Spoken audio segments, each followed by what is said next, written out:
Ladies and gentlemen, Mr. Cropper here. I should like to talk to you about the golden mean, the Greek idea of virtue, the middle path. It's a fallacy, and we're going to explain a bit about how that is the case.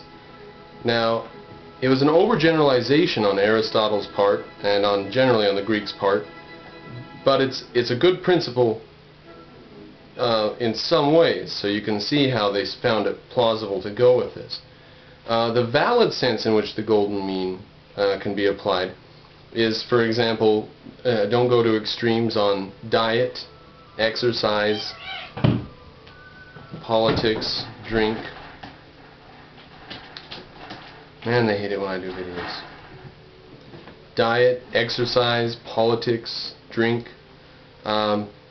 Think about drinking too much. On the other hand, not drinking any at all. The Greeks would look down upon someone who would go to a dinner party and not even have one glass of wine. And yet the sot who drinks up all the wine and is laying on the floor halfway through dinner, he's gone to another extreme. In exercise, some people don't exercise at all. Other people spend all their time exercising and they don't do anything with their mind. So the Greeks said, well, you got to do a golden mean. You got to do push-ups and then go read, Aristotle or whatever.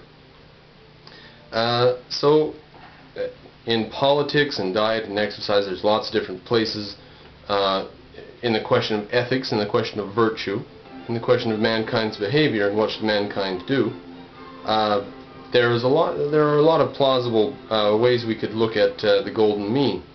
But now, what are some invalid senses where we say, for example, we should go to extremes? I have a very good quote from Barry Goldwater. You're probably familiar with this. I would remind you that extremism in defense of liberty is no vice.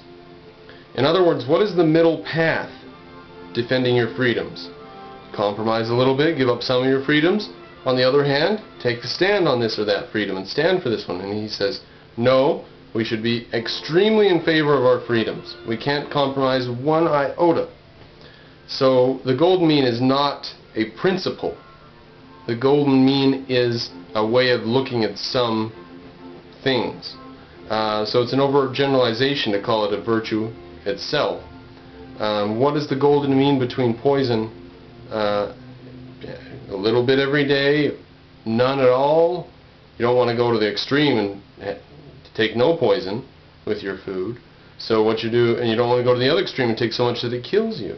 So what the hell does that mean? So the golden mean is not a principle or a law that can be applied indiscriminately.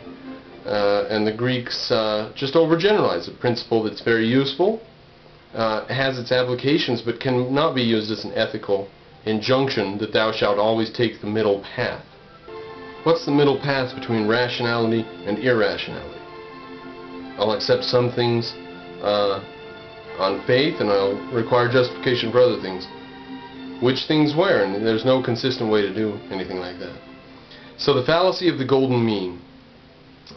Interesting principle handed down to us from the Greeks, but not valid. The fallacy of the golden mean, not the virtue of the golden mean.